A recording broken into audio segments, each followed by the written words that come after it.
हरियाणा में ठंड का सितम जारी, कई जिलों में फैली धुंध की चादर, तापमान 1 डिग्री तक पहुंचा। मौसम विभाग ने जारी किया अलर्ट।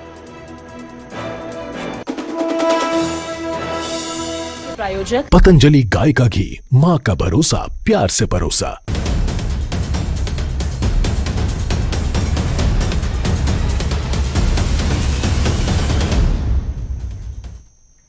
नमस्कार, आप देख रहे हो न्यूज़ 18 पंजाब हरियाणा और मैं हूं अनामिका, आप सबके समक्ष लेकर हाजिर है इस वक्त की अहम और बड़ी खबरें। सबसे पहले बुलेटिन में बात करते हैं पंजाब बीजेपी में आज बड़ी ज्वाइनिंग होने जा रही है। कई पार्टियों के नेता आज बीजेपी में शामिल होने जा रहे हैं। सीएम नायब सैनी की अध्यक्षता में ये ज्वाइनिंग होगी और वहीं और पूर्व सांसद जगमीत बराड़ भी बीजेपी में शामिल होंगे। माफी मंगी आ भी सातों इंतजाम च कमी रह गई। पहली बार असीं कीती सी, 4 गुणा लोग मुड़ गए ਜਦੋਂ ਕੁਰਸੀਆਂ ਨਹੀਂ ਸੀ ਤੇ ਅਸੀਂ ਮਾਫੀ ਮੰਗ ਰਹੇ ਹਾਂ ਜੋ ਫੀਡਬੈਕ ਆ। ਉਦੋਂ ਬਾਅਦ ਅਸੀਂ ਜਿਵੇਂ ਤੁਹਾਨੂੰ ਕਿਹਾ ਵੀ ਅਸੀਂ 117 ਹਲਕਿਆਂ 'ਚ ਇਲੈਕਸ਼ਨ ਲੜਨੀ ਤੇ ਉਹਦੇ ਲਈ ਕਿੱਡੀ ਵੱਡੀ ਟੀਮ ਚਾਹੀਦੀ ਆ। ਉਹ ਚੁਣ ਕੇ ਜੋ ਬੀਜੇਪੀ ਦੀ ਨੀਤੀ ਤੇ ਜੋ ਬੀਜੇਪੀ ਦੀ ਸੋਚ ਤੇ ਚੱਲਣ ਵਾਲਾ ਬੰਦਾ ਏ, ਪਹਿਰਾ ਦੇਣ ਵਾਲਾ ਬੰਦਾ ਏ, ਉਹਨੂੰ ਬੀਜੇਪੀ ਦੀ ਲੀਡਰਸ਼ਿਪ ਆ ਜਿਹੜੀ ਉਹ ਜੁਆਇਨ ਕਰਾ ਰਹੀ ਆ। 117 ਦੇ 17 ਹਲਕਿਆਂ 'ਚ ਐਨ ਵਧੀਆ ਸੋਚ ਨਾਲ ਬੰਦੇ ਤਾਂ ਹਰ ਨੂੰ ਅਪਰੋਚ ਕਰ ਰਹੇ ਆ ਬਹੁਤ ਜ਼ਿਆਦਾ, ਪਰ ਉਹ ਦੇਖਣਾ ਹੈ ਵੀ ਕੌਣ ਇਮਾਨਦਾਰੀ ਨਾਲ ਜਦੋਂ ਕੱਲ ਨੂੰ ਸਰਕਾਰ ਬਣੇਗੀ, ਕੌਣ ਮੋਦੀ ਜੀ ਦੇ ਦਿਖਾਏ ਹੋਏ ਕੰਮਾਂ ਤੇ, ਕੌਣ ਸਾਡੀ ਬੀਜੇਪੀ ਅਮਿਤ ਸ਼ਾਹ ਜੀ ਦੇ, ਨੱਡਾ ਸਾਹਿਬ ਦੇ, ਰਾਜਨਾਥ ਜੀ ਦੇ, ਇਹ ਲੋਕਾਂ ਦੀ ਇੰਨੀ ਮਿਹਨਤ ਕੀਤੀ ਆ, ਉਹ ਆਖਰ ਪੰਜਾਬ 'ਚ ਹੋਣੀ ਆ ਤੇ ਉਹ ਲਾਈਨ ਲੈ ਕੇ ਅਸੀਂ ਉਹ ਬੰਦੇ ਜੁਆਇਨ ਕਰਾ ਰਹੇ ਆ। ਤੇ ਇਹ ਲੋਕਾਂ ਨੂੰ ਪਤਾ ਲੱਗ ਗਿਆ ਪੰਜਾਬ ਦਿਆਂ ਨੂੰ ਵੀ ਜੇ ਕੋਈ ਪੰਜਾਬ ਦੇ ਵਿੱਚ ਅੱਗੇ ਡਿਵੈਲਪਮੈਂਟ ਹੋ ਸਕਦੀ ਆ, ਨੌਕਰੀ ਮਿਲ ਸਕਦੀ ਆ, ਗੈਂਗਸਟਰਵਾਦ ਖਤਮ ਹੋ ਸਕਦਾ, ਚਿੱਟਾ, ਕਿਉਂਕਿ ਪਹਿਲਾਂ ਜੰਮੂ ਕਸ਼ਮੀਰ 'ਚ ਰੋਜ਼ ਗਲੇਲਾਂ ਮਾਰ ਕੇ ਪੱਥਰ ਲੋਕਾਂ ਦੇ ਤਾਂ ਮਾਰਦੇ ਸੀ, ਪੈਰਾਮਿਲਟਰੀ ਫੋਰਸ ਦੀ ਨੇ ਅੱਖਾਂ ਕੱਢ ਦਿੰਦੇ ਸੀ। ਅੱਜ ਕੋਈ ਕਰਕੇ ਦਿਖਾਏ ਉੱਥੇ, ਦਵੇ ਧਰਨਾ ਕੋਈ, ਦਵੇ ਕੋਈ ਮਾਰੇ ਪੱਥਰ, ਕੋਈ ਮਾਰੇ ਗਲੇਲਾਂ ਕੋਈ। ਤੇ ਐਂ ਅਮਿਤ ਸ਼ਾਹ ਜੀ ਨੇ ਕਿਹਾ ਵੀ ਮਾਰਚ 26 ਨੂੰ 2 ਮਹੀਨੇ ਰਹਿ ਗਏ, ਨੈਕਸਟ ਫਲਾਈਟ ਪੰਜਾਬ 'ਚ ਖਤਮ ਹੋਊ।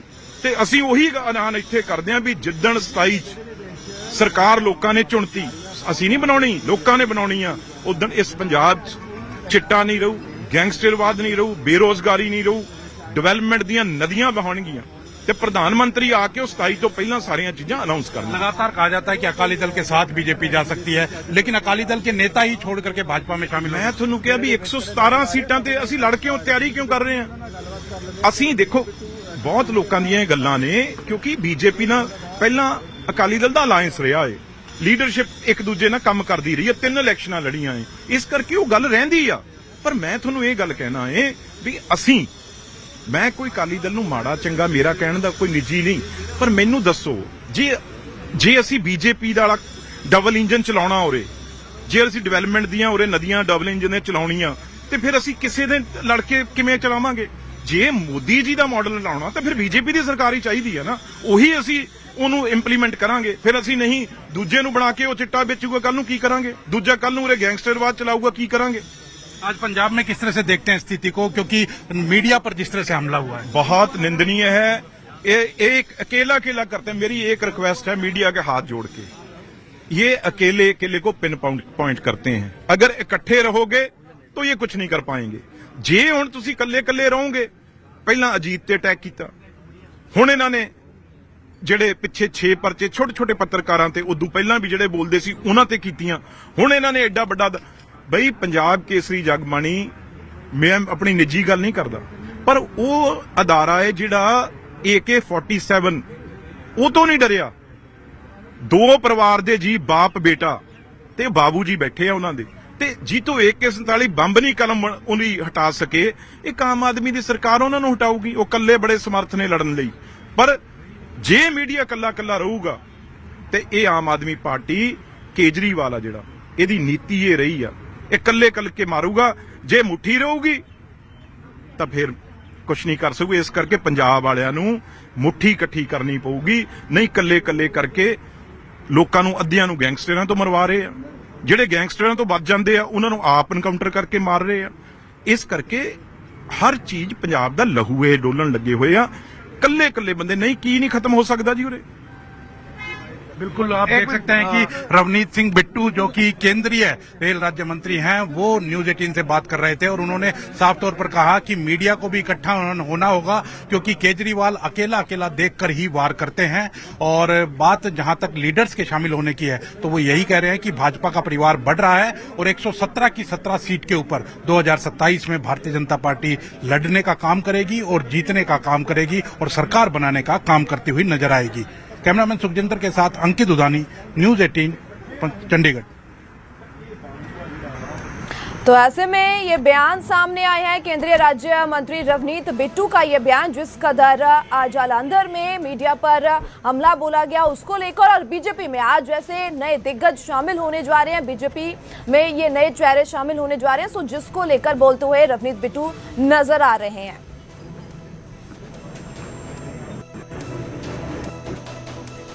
इसी के साथ आगे बढ़ते हैं और बात करते हैं, मुख्यमंत्री नायब सैनी ने हिसार को एक बड़ी सौगात दी है। सीएम ने गुरुवार को हिसार में टाउन पार्क का उद्घाटन किया है।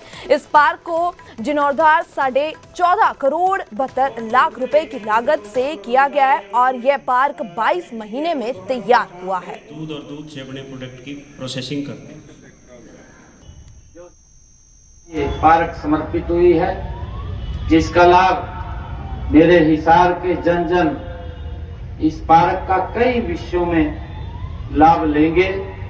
मैं इसकी बहुत बधाई देता हूं और ये पार्क, मुझे पूर्ण विश्वास है, देश के यशस्वी प्रधानमंत्री आदरणीय मोदी जी के उस संकल्प को भी ये पूरा करेगा जो उन्होंने संकल्प लिया है।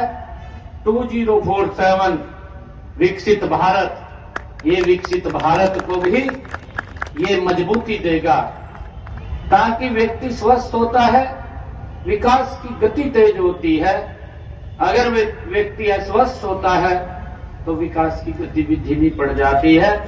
आज इस पार्क के जो इसका नवीनीकरण हुआ है, आज इसके ऊपर जो 14 करोड़ 72 लाख रुपए की राशि खर्च की करके इसमें आधुनिक सुविधाएं, बैठने की चाहे व्यवस्था हो, चाहे यहाँ पर स्ट्रीट्स की बात हो, और चाहे यहाँ पर अन्य ग्रीनरी की बात हो, या यहाँ फूल और पौधों की बात हो, या यहाँ पर आयुष पौधों की बात हो, ऐसे सब, चाहे लाइटिंग की बात हो, फोक्स लाइटें भी इस पार्क के अंदर वो लगी हैं।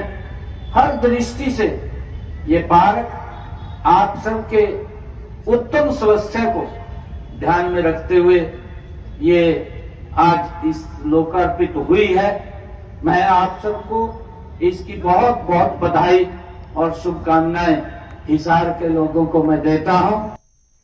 रुक करते अगली बड़ी खबर का। एसजीएमसी के मेंबर्स की सिख जुडिशियल कमीशन में पेशी होने जा रही है। कुछ ही देर में जुडिशियल के बता दें कि सामने पेश होंगे 49 मेंबर्स। एसजीएमसी के प्रधान जगदीश जिंदा को भी बुलाया गया है। बलजीत सिंह दादूवाल की भी यहाँ पे पेशी होने जा रही है। एसजीएमसी के उप प्रधान गुरमीत सिंह ने याचिका डाली है। कुछ देर में जुडिशरी के सामने पेश होंगे 49 मेंबर।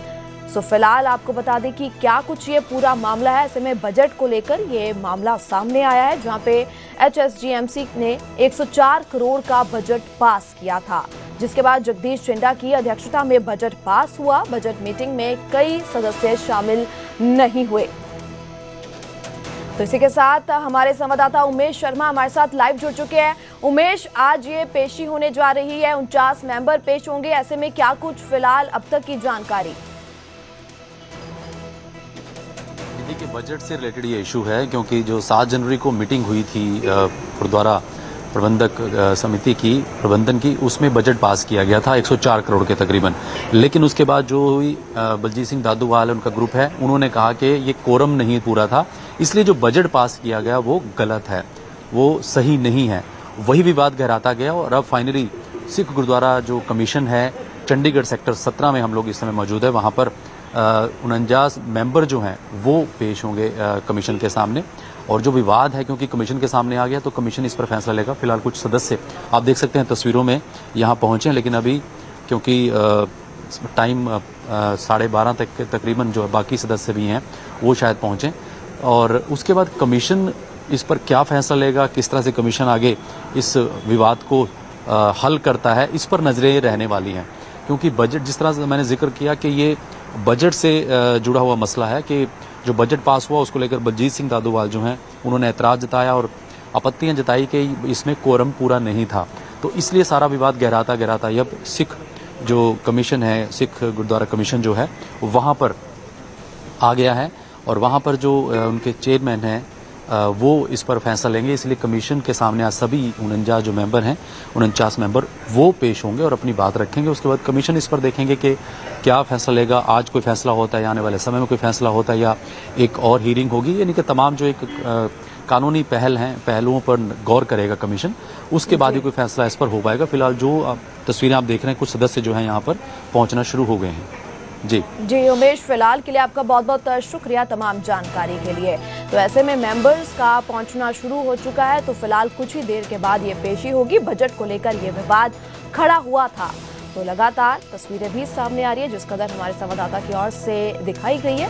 तो बजट को लेकर सवाल उठाए गए थे, जहाँ पे दादूवाल और गुरमीत सिंह की ओर से। फिलहाल अब ये आज पेशी होने जा रही है और 49 मेंबर यहाँ पे पहुंचेंगे।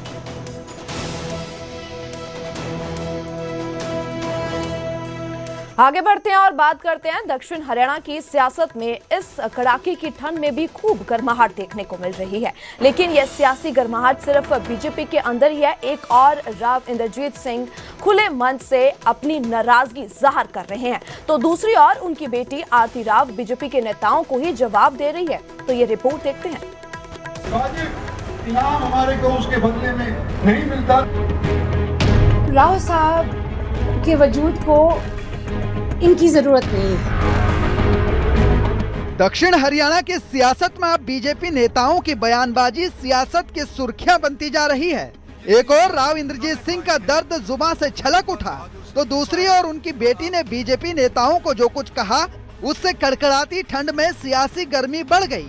पहले आपको राव इंद्रजीत सिंह का वो बयान सुनाते हैं जिसमें वो ये दावा करते हैं कि बीजेपी की सरकार उनके दम पर बनी, लेकिन उन्हें वाजिब इनाम नहीं मिला। हम सरकारें बनाते हैं लेकिन वाजिब इनाम हमारे को उसके बदले में नहीं मिलता, तो क्या मैं गलत कहता हूं? और लोग यूं कहते हैं कि इंद्रजीत सिंह अगर चीफ मिनिस्टर से नहीं लड़ता तो हमारे फीत लग जाती, हम चेयरमैन बन जाते, हम शायद मिनिस्टर बन जाते। अरे मैं यूं कहता हूं कि अगर हम पार्टी किसी का साथ नहीं देते तो ये पार्टी सत्तासीन नहीं होती। कुछ मैं आगे का राव इंद्रजीत सिंह के इन शब्दों से ये तो जाहिर है कि राव साहब खुश तो बिल्कुल भी नहीं है। हालांकि उन्होंने अपने इन शब्दों को पार्टी की मर्यादा की सीमा से बाहर नहीं आने दिया, लेकिन राव इंद्रजीत सिंह की बेटी कैबिनेट मंत्री आरती राव ने अपने शब्दों के बाण बीजेपी नेताओं पर खूब छोड़े। उन्होंने राव इंद्रजीत के विरोधियों को जवाब देते हुए ये तक कह दिया कि राव इंद्रजीत को किसी के वजूद की जरूरत नहीं है। हमारे दक्षिण हरियाणा के ही नहीं, हमारे पूरे हरियाणा के बहुत बड़े नेता हैं राव इंद्रजीत सिंह जी। इसमें किसी के दिल में कोई दोष, कोई शुबा नहीं है इस बात की।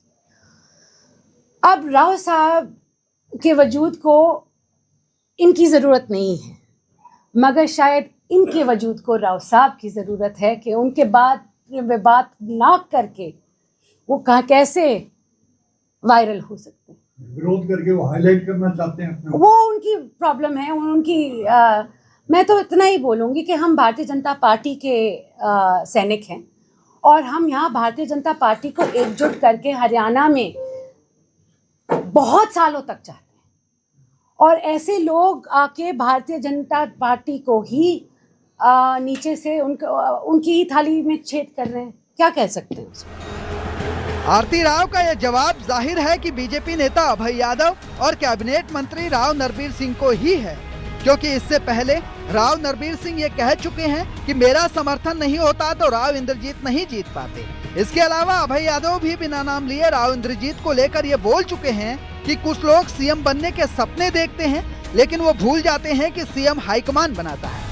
वहीं आप कैबिनेट मंत्री आरती राव ने पलटवार करते हुए ये कह दिया है कि राव इंद्रजीत को उनके वजूद की कोई जरूरत नहीं है। ऐसे में अब हरियाणा में बीजेपी नेताओं के बीच छिड़ी ये जुबानी जंग विपक्ष के लिए भी एक बड़ा मुद्दा बन गया है, जिस पर सियासत अभी होनी बाकी है। Bureau report, news 18 Punjab Haryana. तो इसी के साथ हरियाणा में अपराध के मुद्दे पर इस समय खूब सियासी वार पलटवार देखने को मिल रही है। कांग्रेस विधायक को मिली धमकी के बाद कांग्रेस सरकार को निशाने पे ले रही है, तो वहीं बीजेपी ने भूपेंद्र हुड्डा को ही गैंगस्टरों का सरगना बता दिया है। देखते हैं इस रिपोर्ट में। अगर हमारे विधायकों को कॉल है, पहले भी आ रही है, डॉक्टरों को कॉल आ रही है, उद्योगपतियों को कॉल आ रही है, व्यापारियों को कॉल आ रही है। भूपेंद्र हुड्डा ने तो हर चीज के गैंग बना रखे हैं। वर्करों को गैंग अलग है, दंगा करने वाले गैंग अलग है, दंगा फैलाने वाले गैंग के सब।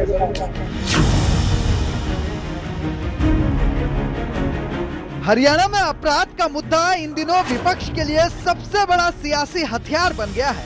विपक्ष के इसी सियासी हथियार को धार तब मिली जब कांग्रेस के ही एक विधायक को जान से मारने की धमकी मिल गई।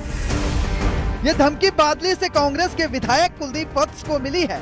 धमकी देने वाला उत्तर प्रदेश के कानपुर का बदमाश संतलाल यादव है। संतलाल ने करीब 10 मिनट तक विधायक को भद्दी गालियां दी और फिर बम से उड़ाने की धमकी दे दी। बताया जा रहा है कि धमकी देने के पीछे की वजह कुलदीप वत्स का जेल में बंद संत रामपाल की प्रशंसा करना है।